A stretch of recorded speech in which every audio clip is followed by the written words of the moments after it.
Hi everybody. Today we are going to discuss the fiction Pride and Prejudice written by Jane Austen. Jane Austen was born at Steventon Parsonage, Hampshire, England on December 16, 1775, the seventh of eight children. She was educated in the main by her minister father and began her literary career by writing parodies and sketches for the amusement of her family. Jane Austen died as quietly and serenely as she had lived. Her death occurred on July 18, 1817, when Jane Austen was 41 years old. She is buried at Winchester Cathedral. Now let's see the outline story of Pride and Prejudice.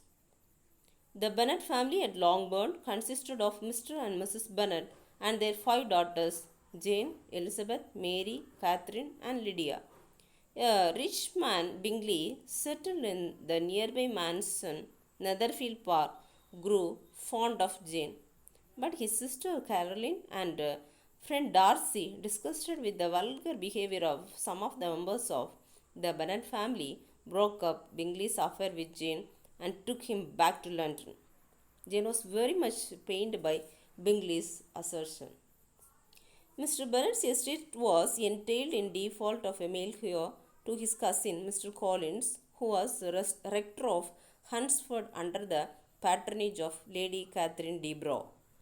Collins proposed to Elizabeth but was rejected by her. Elizabeth knew that he was a fool who in no way deserved her.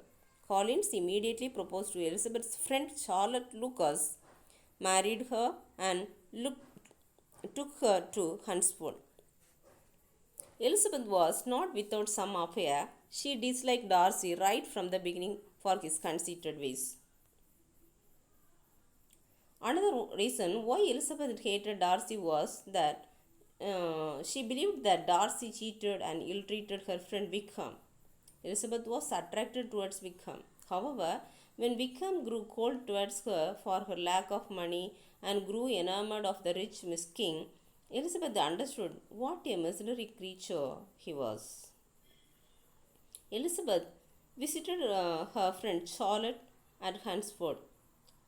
Darcy visited her there and proposed to her. Elizabeth was surprised, for she had always thought that Darcy was too proud to prefer an ordinary girl like herself. Elizabeth, believing that Darcy had stood in the way of Bingley's love for her sister Jane, promptly rejected him. She also accused Darcy of having been unfair to Wickham. The very next day, Darcy gave her a letter defending his conduct and disproving the charges levelled against him by Elizabeth. Elizabeth felt sorry for the harshness towards Darcy. Darcy gave solid proof of his abiding love for Elizabeth when Elizabeth visited his estate in the company of her aunt, Miss Gardiner. Darcy was very polite and courteous towards them. There was no trace of his former pride. Another occasion which brought out his sincere attachment to Elizabeth was Lydia's thoughtless elopement with Wickham. Without Elizabeth's knowledge, Darcy traced Wickham and persuaded him to marry Lydia. Wickham agreed to do so only after receiving a large sum of money from Darcy.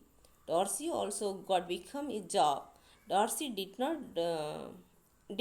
all this only because of his undiminished interest in Elizabeth.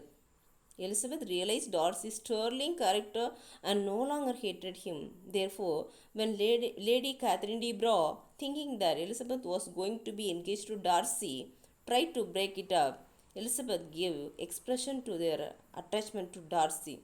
Darcy came to know about this and proposed to Elizabeth for the second time and was accepted. Shortly after this, Bingley renewed his courtship of Jane. Mrs. Bennet was delighted to find that two of their daughters were happily settled. Thank you.